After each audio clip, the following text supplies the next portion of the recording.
मुद्दे हैं। हो गया आपका सर। अब देश को, बाबा साहब तो हमारे बीच में नहीं रहे, लेकिन देश को आगे ले जाने के लिए सर सबको एकजुट होकर काम करना पड़ेगा। और आज़ादी प्राप्त करने से सिर्फ नहीं होता है, देश को आगे ले जाना पड़ेगा। प्रधानमंत्री मोदी जी ने विकसित भारत का नारा क्यों लगाया? 1947 में भारत के साथ उस समय कई और देश को आज़ादी मिले हैं। There are many countries, especially in Asia and Africa, who attained independence during the same period of late 40s and 50s and even up to the 60s. Many countries got freedom. आप आज कई देशों का हालत देख लीजिए। Democracy में भारत से कोई मुकाबला नहीं कर सकता है। डेमोक्रेसी में हम सबसे आगे बढ़ गए हैं, सक्सेसफुल एंड वाइब्रेंट डेमोक्रेसी। लेकिन आर्थिक के क्षेत्र में जो सवाल रह गया था, हमारे सिंगापुर, मलेशिया, इंडोनेशिया, कई देशों का जीडीपी पर कैपिटा इनकम हमसे 8 गुना 9 गुना ज्यादा हो गया। तब प्रधानमंत्री जी को लगा कि आजादी सिर्फ होने से नहीं होगा, डेमोक्रेसी होने के साथ साथ भारत को एक अमीर शक्तिशाली राष्ट्र बनना चाहिए। तब जाकर के ये विकसित राष्ट्र का नारा लगाया। मैं कभी कभी सोचते रह गया, मुझे किस्मत से काफ़ी कम उम्र में इस लोकसभा का सदस्य बनने का मौका मिला। मैं तब से सोचते रह गया, मैं तो अपोजिशन में थे, पीछे बैठते थे और सुनते थे हमारा सीनियर लीडर अटल बिहारी वाजपेयी जैसे लोग, अडवाणी जैसे लोग, उसमें प्रणब मुखर्जी जैसे लोग, चंद्रशेखर जी जैसे फॉर्मर प्राइम मिनिस्टर, काफ़ी सीनियर लोग का बात सुनते थे। तो मैं सोचते थे कि 65 ईयर्स 70 ईयर्स के बाद भी भारत अमीर राष्ट्र क्यों नहीं बना? So many countries have become developed country. What is the reason that India could not become developed country? हमारा देश में किसी चीज का कमी नहीं है। सबसे ज्यादा चीज इस चीज को देखना चाहिए कि Indians are one of the most intelligent people in the world. Gifted है, टैलेंट है, पढ़ा लिखा है, सभ्यता है, हमारा हिस्ट्री है। फिर भी देश गरीब कैसे रहा? आप नहीं सोचते हैं क्या? या आप 65 ईयर्स आप सरकार में रहे हैं इसलिए आप सोचने का मौका नहीं मिला क्या? देश अमीर क्यों नहीं बना, डेवलप कंट्री क्यों नहीं बना? अगर 1947 में या उसके पास 10 साल बाद भी एक लक्ष्य रखता कि इतने सालों तक भारत को विकसित बनना ही पड़ेगा, अगर लक्ष्य रखते तो जरूर प्राप्त होते। ये लक्ष्य 2014 के बाद में हमारे सामने में आया है। एक लक्ष्य रख करके तो जाना पड़ेगा। किसी राष्ट्र को आगे बढ़ना है तो लक्ष्य को सामने में रख के चलना होगा। बिना लक्ष्य के आप कुछ प्राप्त नहीं कर सकते हैं। तो हमारा हाथ में अब 23 साल बाकी है और 23 साल में भारत को विकसित राष्ट्र बनना है। ये समय कम है, मगर मैं पूर्ण दृढ़ निष्ठा से विश्वास के साथ कहता हूं, पूरा देश एकजुट काम करेंगे तो 23 साल में भारत विकसित राष्ट्र बन सकता है। By 2047 India can develop fully as any other nation has achieved. तो इसलिए सर, जब कोई न्यू रखता है, विजन रखता है, मैंने सुना विपक्ष के लोग उसका भी मजाक उड़ाते हैं। स्वच्छ भारत अभियान चला रहा है, उसका मजाक उड़ाते हैं। आपके सर, मेरे पास एक विषय आया जो मैं विपक्ष को याद आ गया। उस विषय के साथ साथ एक आदमी एक कॉलोनी में रहते हैं, उसका नाला इतना गंदा है, नाला गंदा है, कागज प्लास्टिक पड़ा हुआ है, और वो उसका फोटो खींच करके हमको भेजा, देखो आपका स्वच्छ भारत अभियान का ये हालत है।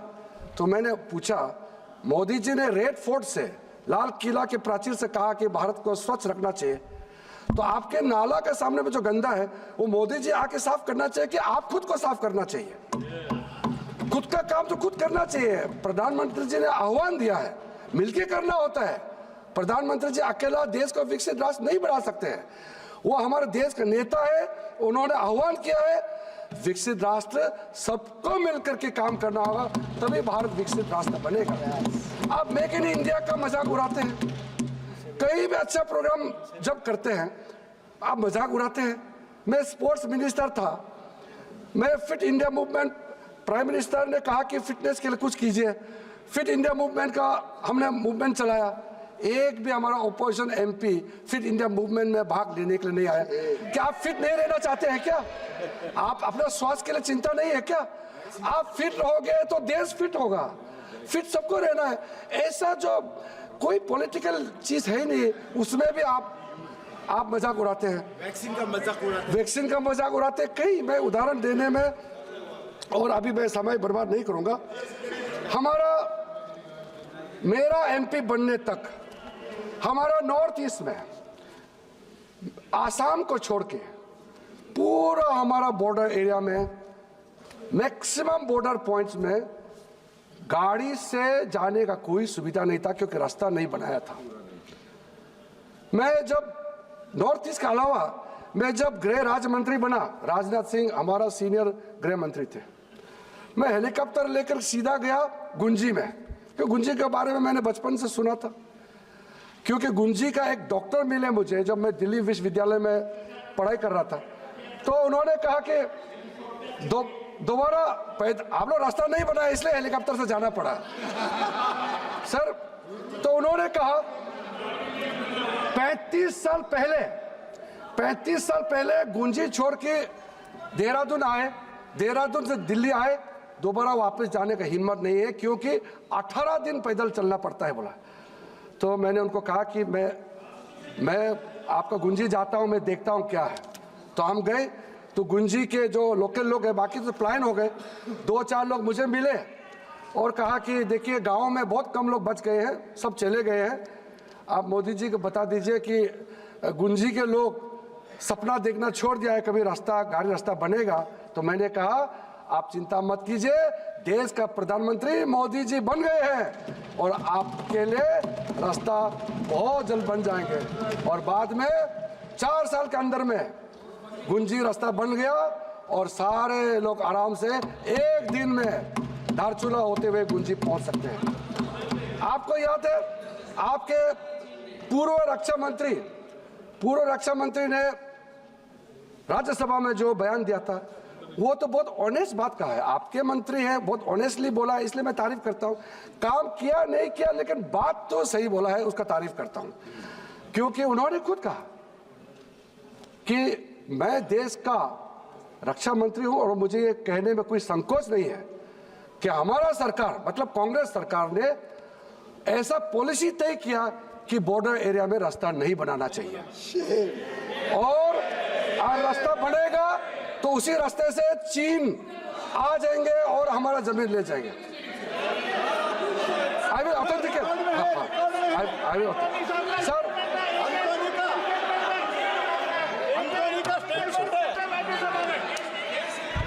ये बात नहीं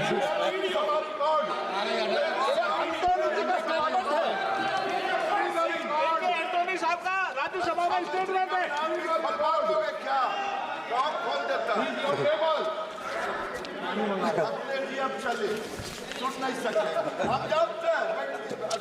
नहीं वो मैं सर, क्योंकि एक पूर्व रक्षा मंत्री का बात मैंने रखा है तो मैं ऑथेंटिकेट भी कर दूंगा और पूरा भाषण का ट्रांसक्रिप्ट भी मैं लोकसभा के पटल पर रख दूंगा सर। तो क्योंकि सर हमारा देश ठीक है, आमदनी इतना ज्यादा नहीं हो सकता है, मगर इतना कमजोर नहीं है कि बॉर्डर एरिया में रास्ता नहीं बना सकते हैं। मोदी जी आने के बाद अब पूरे हमारे गांव, मैं जिस गांव में रहता हूं, मेरा गांव 1962 में 2 सप्ताह के लिए चाइना के कब्जे में चले गए थे। तो हमारा जो पूरा कामिंग रीजन, नेफा का जो कामिंग रीजन है, हमारा गांव, हमारे आसपास पूरे चीन के फौजों ने कब्जा किया था और हम लोग रुकते रहे। मैंने कहा, इसलिए मैंने पहले बताया कि 62 के बाद, 62 में तो मेरा जन्म नहीं हुआ था, लेकिन कहानी हमारे सामने में दोहराते रहा, मेरे कानों में अभी भी गूंज रहा है कि चाइना ने आके क्या किया है।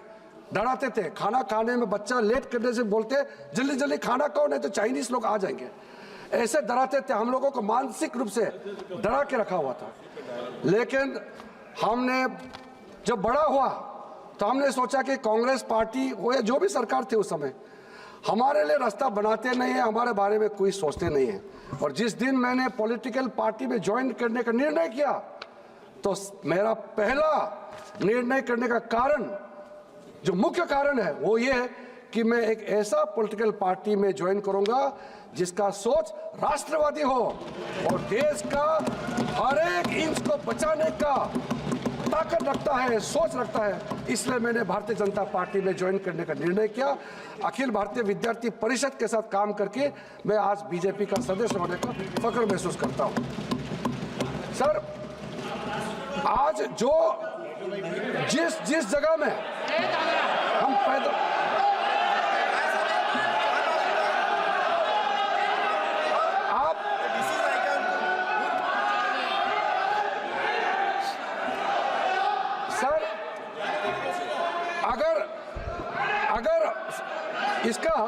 अगर एक मिनट सर, मैं आपको कहना चाहता हूं, अगर इनका उम्र और मेरा उम्र बराबर होता तो मैं बहुत कुछ कहना चाहता हूं, लेकिन उम्र के लिहाज से मैं आपको नहीं कहना चाहता हूं, इज्जत देता हूं। सीनियर को इज्जत करो। She is my senior, I will not speak much. आप बैठ जाइए। हो गया।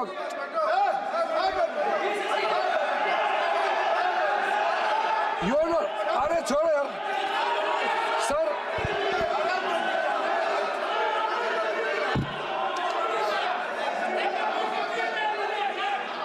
एक मिनट नो, उन्होंने ऐसा क्या कह दिया? कोई असंसदीय बात नहीं की उन्होंने, माननीय मंत्री जी, कोई असंसदीय बात नहीं की। उन्होंने कहा कि उनकी उम्र मेरी उम्र होती तो यही तो कहा, कोई असंसदीय बात नहीं की माननीय मंत्री जी। अध्यक्ष महोदय, आज मैं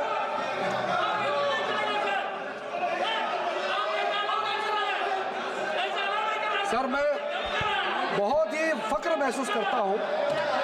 आज बचपन में जिस गांव में मैं पैदल चलता था, जिस जगह मैं बचपन में पैदल जाके 6-7 दिन लगते थे, आज 3-4 घंटे में मैं गाड़ी से पहुंचता हूं। ये बदलाव हमने 10 सालों में देखा। अध्यक्ष महोदय,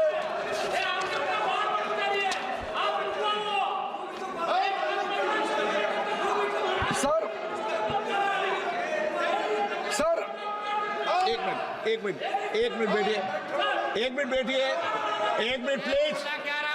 प्लीज नो, बस करते हैं, प्लीज बैठिए। उन्होंने ऐसा कोई असंसदीय शब्द नहीं कहा जिस पर आप टिप्पणी करो, और वो रिकॉर्ड में भी जाएगा माननीय मंत्री जी। चलिए सर, 1947 से 2014 तक नॉर्थ ईस्ट में 9 एयरपोर्ट बने हैं और 2014 से 2024 के अंदर में 17 एयरपोर्ट हो गए हैं नॉर्थ ईस्ट में।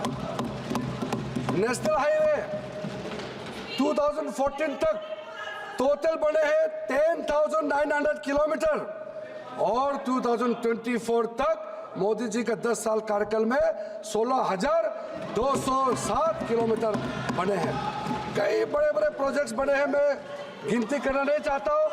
आज हमारा नॉर्थ ईस्ट अष्ट लक्ष्मी के नाम से जाने जाते हैं और हम बहुत अच्छी तरह से आगे बढ़ रहे हैं। आपको मैं ये कहना चाहता हूं कि आप एक राज्य का एक घटना को लेकर के बार बार बोलते हैं, उसका हम लोग अलग से चर्चा करेंगे, लेकिन मैं जो कहना चाहता हूं, आज आप लोगों के समय में कांग्रेस ने क्या हालत करके रखा था नॉर्थ ईस्ट। सर, इनको आप मैं इतने सालों से इस संसद में सदस्य हूं।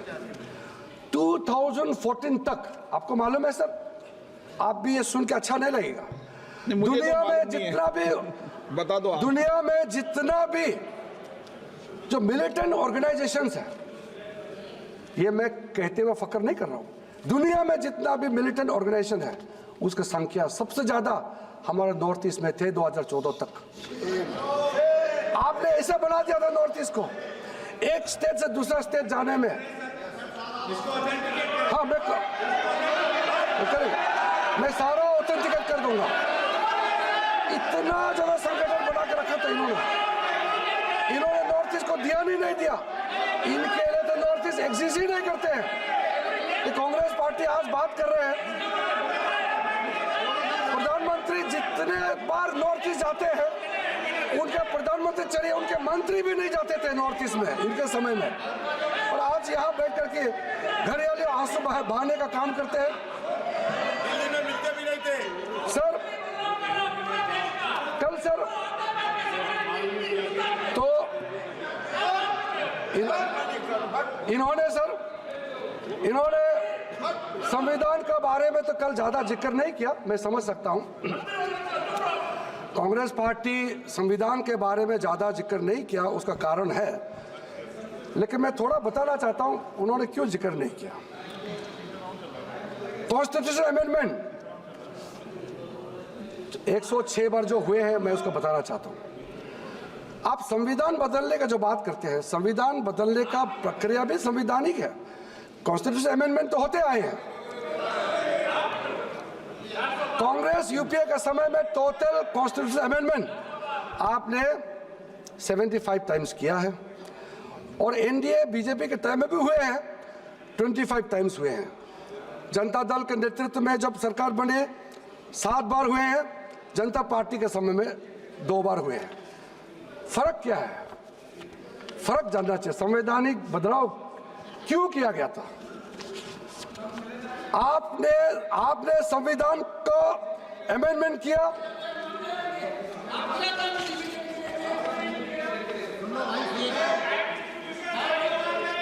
एक मिनट, एक सेकंड आप, मैं फिर आपको आग्रह करता हूं, और फिर विनम्र आग्रह कर रहा हूं कि आप कई बार बैठे बैठे आसन पर टिप्पणी करते हैं कि इनका समय खत्म हो गया। आपको पता है कि इनका समय खत्म हो गया? 5 घंटे 18 मिनट भारतीय जनता पार्टी का समय है, ठीक है ना? और आप सब अगर ये चाहते हैं कि बिल्कुल समय से बोलने दिया जाए, तो आगे भी ये व्यवस्था कर दूंगा मैं। हाँ, ठीक है। तो उनका समय अभी पूरा है, 5 घंटे 28 मिनट समय है। माननीय राजनाथ सिंह जी और ये मिलाकर अभी ये बोले हैं कितने, 1 घंटा 63 मिनट पहले वाले वक्ता बोल चुके हैं। कितना? 1 घंटा 63 मिनट। कुल वक्ता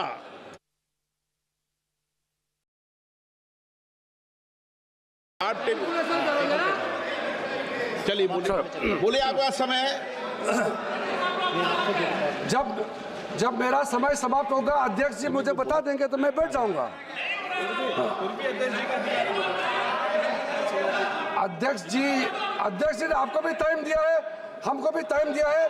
देखो, समय संख्या से तय होता है, मैंने समय अपने आप से मर्जी से नहीं लिया है। सर, मैं कह रहा था, सर, संवैधानिक बदलाव, संविधान में जो अमेंडमेंट होते हैं, वो आपने भी किया है, हमने भी किया है। आपने ज्यादा किया, हमारा कम है, लेकिन मैं केंद्रित किस बात में करना चाहता हूं। आपने अमेंडमेंट किस लिए किया था? 39 कॉन्स्टिट्यूशन अमेंडमेंट क्यों किया? वो इलाहाबाद हाई कोर्ट ने जो इंदिरा गांधी जी के खिलाफ जजमेंट दिया, उसको बदलने के लिए आपने संविधान को आपने 42nd अमेंडमेंट क्यों किया? संविधान को, जो प्रियम्बल को बदलने के लिए आपने 42nd अमेंडमेंट संविधान को किया है। हमने संविधान बदलाव किया, महिलाओं को आरक्षण देने के लिए संविधान का बदलाव किया। हमने संविधान का बदलाव किया है, ओबीसी को कॉन्स्टिट्यूशन दर्जा देने के लिए हमने संविधान का बदलाव किया है। संविधान बदलाव का भी कारण जानना चाहिए। आप बिना कारण कैसे बोलते हो? शाहबानों को कानून बदलाव। अब शाहबानों को, मुस्लिम महिलाओं को जो अधिकार मिलना चाहिए उसको रोकने के लिए आपने संविधान का बदलाव किया। फर्क है संविधान बदलाव में। सर, आपने राष्ट्रपति शासन कितना बार लगाया आपको मालूम है? इतना ज्यादा लगाया आप भूल गए होंगे। आप टोटल अभी तो 132 बार आर्टिकल 356 का ये हुआ। देखिए सर, मैं सबका बताता हूं। आईएनसी यूपीए ने 90 टाइम्स आर्टिकल 356 का इस्तेमाल किया और भारतीय जनता पार्टी एनडीए के समय में हुआ है, कारण थे 12 बार। जनता दल के नेतृत्व में जब सरकार बने 8 बार, जनता पार्टी के समय में 22 बार। अब आप हमको कहते हैं कि हम संविधान को हत्या करते हैं, संविधान को हम नहीं मानते। ये कारण जानने के बाद आपको दुख नहीं लगता कि आपने झूठ बोल दिया, गलत बात बोल दिया? संविधान का हत्या तो आपने किया है, संविधान का हमला तो आपने किया है, संविधान का प्रियम्बल को आपने बदल डाला, संविधान का मूल आत्मा को आपने बदल डाला। फिर आप दूसरे को किस मुंह से, किस हिम्मत से आप आलोचना करते हैं? सोचना चाहिए। सत्य बोलिए, असत्य मत बोलिए आप। और महाराष्ट्र और हरियाणा की जनता ने जवाब भी दे सर, जुडिशरी के बारे में कल जुडिशरी के बारे में काफी जिक्र हुआ, मैं उसको लंबा नहीं दोहराना चाहता हूं। सर, मैं संविधान को जब चर्चा कर रहे हैं, देखिए आप चिंता मत कीजिए, मैं 10 मिनट में समाप्त कर दूंगा, अभी समाप्त कर दूंगा। दर्द हो रहा है इनको, दर्द हो रहा है। 5 मिनट दूंगा आपका समय। मैं बता रहा आपके ऐसे माननीय सदस्य कोई विषय हो तो टेबल पे जाकर मालूम कर ले, लेकिन सदन चाहता है तो कितना समय? 2 घंटे और 34 मिनट भारतीय जनता पार्टी का समय है। बोलिए माननीय मंत्री जी। अध्यक्ष महोदय जी, संविधान के बारे में बात करते समय, संविधान के बारे में चर्चा करते समय भी और चर्चा नहीं करते समय भी संविधान का सम्मान करना हम सबका जिम्मेदारी है। आप मुझे बताइए, इस देश का किसी मुख्यमंत्री ने, आपके पार्टी हमारा पार्टी का सवाल नहीं है, इस देश का कौन वो पहला मुख्यमंत्री है जो संविधान यात्रा निकाला था? आदरणीय नरेंद्र मोदी जी जब गुजरात का सीएम बना, पहली बार उन्होंने संविधान यात्रा निकाला और संविधान सम्मान यात्रा निकालने का कारण था कि संविधान को सिर्फ पकड़ना नहीं, गांव-गांव तक, लोगों का दिल तक ले जाना है और संविधान के बारे में लोगों को बताना है। इसलिए संविधान सम्मान यात्रा निकाला। और जब मोदी जी प्रधानमंत्री बना, इस देश में इतने साल तक इन्होंने शासन किया, संविधान के बारे में कभी उन्होंने सोचा है? ये तो प्रधानमंत्री नरेंद्र मोदी जी के कारण से हम संविधान दिवस मना रहे हैं। 2015 में पहली बार हमारे देश में संविधान दिवस मनाने का सिलसिला शुरू हुआ है। इतने साल तक आपको संविधान याद नहीं आया? और उस समय आपका बड़े नेता, मैं नाम नहीं लेना चाहता हूं, जब संविधान दिवस मनाया जा रहा था, उनके नेता ने कहा संविधान दिवस मनाने का क्या जरूरत है? 26 जनवरी मनाते हैं हम लोग, संविधान दिवस क्यों मनाना चाहते हैं? नाम मत पूछिए, मुझे रखना पड़ेगा फिर नाम मत पूछिए, आप खुद समझ लीजिए। सर, जब संविधान के बारे में जब हम लोग बात करते हैं तो हमने संविधान का संरक्षण के लिए क्या किया है, इसका भी खुद मंथन करना चाहिए, सोचना चाहिए। सर, मैं 1-2 सवाल, अगर आप लोग बीच में टोका टोकी नहीं करते तो मैं अपना बात को कुछ पॉइंट बोल करके समापन करना चाहता था, लेकिन आपने मुझे टोका है तो मैं बहुत सॉफ्ट क्वेश्चन, कुछ छोटा सवाल मैं आपके लिए छोड़ के जाना चाहता हूं। सर, आप ये बताइए, बाबा साहब भीमराव अंबेडकर 1951 में लॉ मिनिस्टर से इस्तीफा दिया, उसके बाद दोबारा वो चुन के आना चाहते थे। कांग्रेस पार्टी ने बाबा साहब को पीछा करके मुंबई में और विदर्भ में बाबा साहब अंबेडकर को क्यों हराया और दोबारा इस लोकसभा में चुन करके आने का मौका नहीं दिया। इस लोकसभा सत्र में मैं आपको कहना चाहता हूं, हम सब के लिए कितना अच्छा होता अगर बाबा साहब फिर से चुन के आते 1952 इलेक्शन में। बाबा साहब को कांग्रेस पार्टी ने इस लोकसभा में दोबारा चुन के आने नहीं दिया और कांग्रेस पार्टी ने षड्यंत्र करके बाबा साहब भीमराव अम्बेडकर को हराया है। 2 बार गए तो हमको विरुद्ध प्रचार कर। हो सके तो बाबा साहब की याद में देश से माफी तो मांग ले, आपका पाप कुछ तो कम हो जाएगा। सर, आप कहते हैं कि आप बाबा साहब का नाम भी लेते हैं। 1956 में बाबा साहब भीमराव अंबेडकर महापरिनिर्वाण होने के बाद 1990 तक आपने बाबा साहब को भारत रत्न क्यों नहीं दिया? 1956 के बाद आप, पंडित नेहरू जी प्रधानमंत्री थे, खुद को भारत रत्न भी दिया। इंदिरा गांधी जी खुद प्रधानमंत्री थी, खुद को भारत रत्न दिया। विश्वनाथ प्रताप सिंह प्रधानमंत्री बनने के बाद, कांग्रेस गवर्नमेंट को हराने के बाद, तब जाकर के 1990 में भारतीय जनता पार्टी के समर्थन से सरकार बनी, तब जाके बाबा साहब भीमराव अंबेडकर को भारत रत्न से नवाजा गया है। आप बताइए कारण, इतने साल तक आपके शासनकाल में भारत रत्न से बाबा साहब अंबेडकर को क्यों नहीं नवाजा गया है? आपको जवाब देना पड़ेगा, हमको नहीं सही, देश के करोड़ों लोगों को आप जवाब देना पड़ेगा। कुछ तो कारण होगा। मैं मानता हूं कि इस देश में अगर किसी को पहला भारत रत्न अवार्ड देना चाहिए तो बाबा साहब भीमराव अंबेडकर को देना चाहिए। बाबा साहब भीमराव अंबेडकर के नाम में आपने क्या किया बताइए?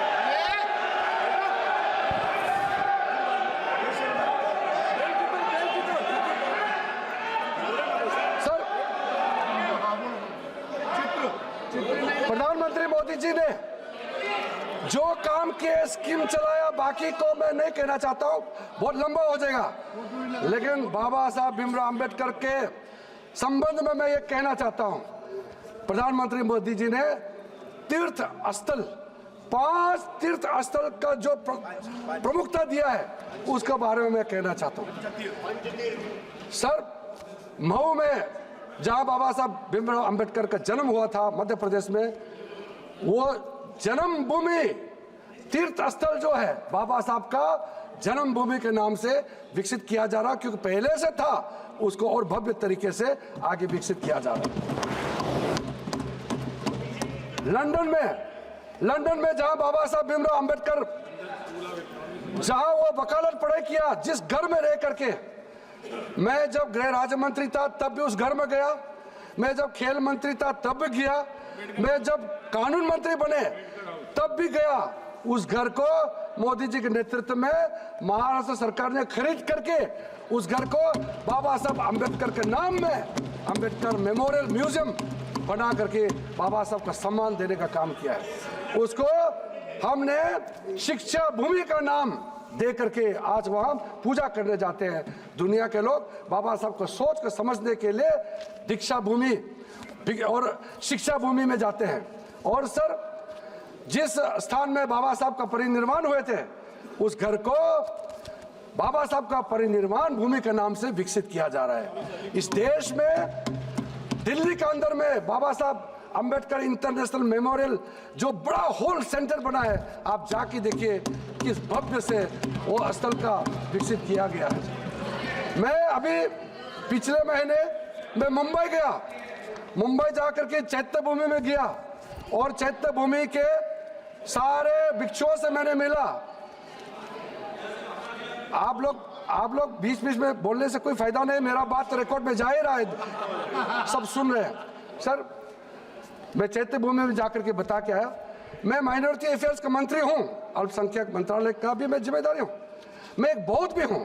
बाबा साहब ने बौद्ध धर्म का दीक्षा लिया और मैं पहला बौद्ध मंत्री, कानून मंत्री बना और एक ट्राइबल, मैं इस देश का कैबिनेट मंत्री के रूप में बाबा साहब का कुर्सी में बैठने का काम किया, तब मेरा जिम्मेदारी बनता है।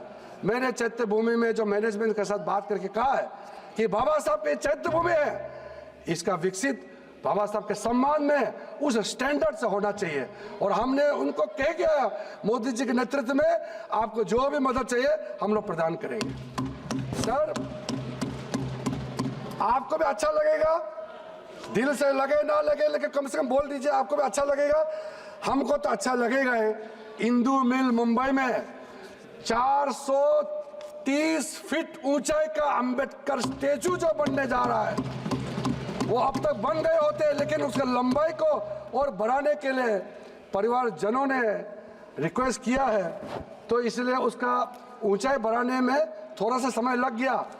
लेकिन जब 2026 में उस अरबियन सी, अरब सागर के तट में मुंबई में 430 फीट ऊंचाई का बाबा साहब अंबेडकर का मूर्ति जब खड़ा होगा, सब देख करके अच्छा लगेगा कि ये बाबा साहब का मूर्ति 25-30 किलोमीटर दूर से भी दिखाई देगा और हमको बाबा साहब का कदमों पे चलने के लिए और प्रेरित मिलेगा।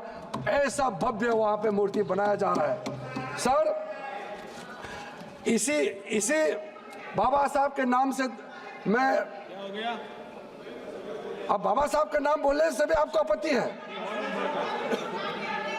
सर, आप लोग बाबा साहब को जितना इंसल्ट कर चुके हैं, और भी आप ऐसे बोल के आप और इंसल्ट करना चाहते हैं क्या? कम से कम बाबा साहब का नाम लेते समय तो ध्यान में सुनिए। सर, आज का इस चर्चा में मैं फिर से सर आपके सामने में अपने पार्टी की ओर से, प्रधानमंत्री जी की ओर से बाबा साहब अंबेडकर का लेगेसी को आगे बढ़ाते हुए, आप लोगों ने जो भूतकाल में आपने जो पहले जो गलतियां की उसको भूल करके बाबा साहब को जो हम लोग सम्मान देने का काम कर रहे हैं, 5 तीर्थ स्थल बनाया हुआ है और साथ साथ में बाबा साहब के नाम में कई प्रोजेक्ट, योजनाएं, स्कीम चला रहे हैं, उसको सक्सेस कराने के लिए आप भी योगदान दीजिए। हम मिल करके बाबा साहब को सम्मान देना बहुत जरूरी है। संविधान का अंगीकरण करने का 75 वर्ष पूरा होने पर मैं पूरे संविधान की उस सभा में रहने वाले जितना भी महानुभाव, वो महान आत्माओं को नमन करते हुए आपके प्रति भी मैं धन्यवाद प्रकट करना चाहता हूं, क्योंकि आपने जो समय दिया, सबको बोलने का मौका दिया और हमारा संविधान को और आगे बढ़ाने का हम सब मिलकर के काम करने का एक संकल्प लेकर के 2047 में भारत को नरेंद्र मोदी जी के नेतृत्व में विकसित राष्ट्र बनाने का संकल्प लेकर के काम करने का अपील करते हुए मैं अपना बात को समाप्त करना चाहता हूँ। ए राजा